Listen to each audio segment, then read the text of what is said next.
खोपोलीच्या नवनिर्वाचित नगरसेविका मानसी मंगेश काळोखे यांचे पती मंगेश काळोखे यांची निर्गुण अशी हत्या करण्यात आली आणि त्या हत्येच्या निषेधार्थ महाराष्ट्रामध्ये रायगड जिल्ह्यामध्ये त्याचे मोठे पडसाद उमगले आणि संपूर्ण या महाराष्ट्रामध्ये हलाल व्यक्त करण्यात आली। विशेष म्हणजे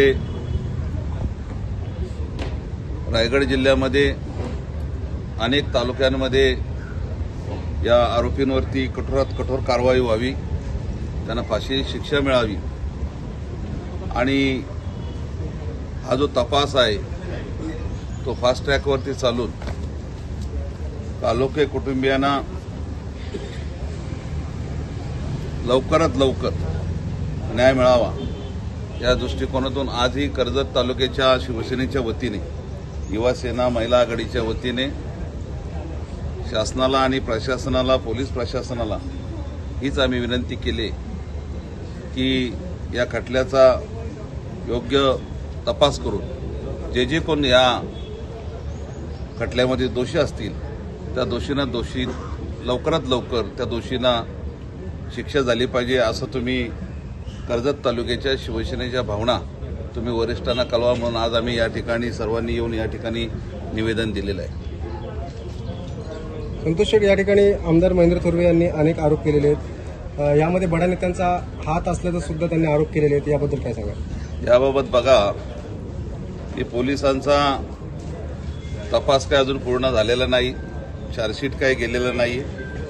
पोलिसांचा तपास आता पूर्ण झाल्याच्यानंतर जे कोण यामध्ये जे आरोपी दोषी असतील, पोलिसांच्या तपासामध्ये जे निष्पन्न होईल त्या आरोपींना या ठिकाणी 100% अटक केली जाईल असं पोलीस प्रशासनाने वेळोवेळी सांगितलेले। बघूया पुढे, आता तपास चालू आहे, पुढे काय होते ते आपण पाहूया। संतोष शेठ, कुठेतरी मंगेश अप्पांची हत्या करण्यामागे राष्ट्रवादीचे कार्यकर्ते होते। नगरसेवक संकेत बासे यांना धमकी देण्यामागे सुद्धा राष्ट्रवादीचा कार्यकर्ता होता। राष्ट्रवादी शिवसेनेच्या मुळावर कुठेतरी उठले असं चिन्ह दिसायला लागलेली आहेत। पण जिल्हा प्रमुख म्हणून शिवसैनिकांच्या बाबतीत आपली भूमिका काय असणार? नाही बघा, ज्या वेळेला अशा घटना घडत असतात त्या वेळेला शिवसेना नेहमी आक्रमक होते।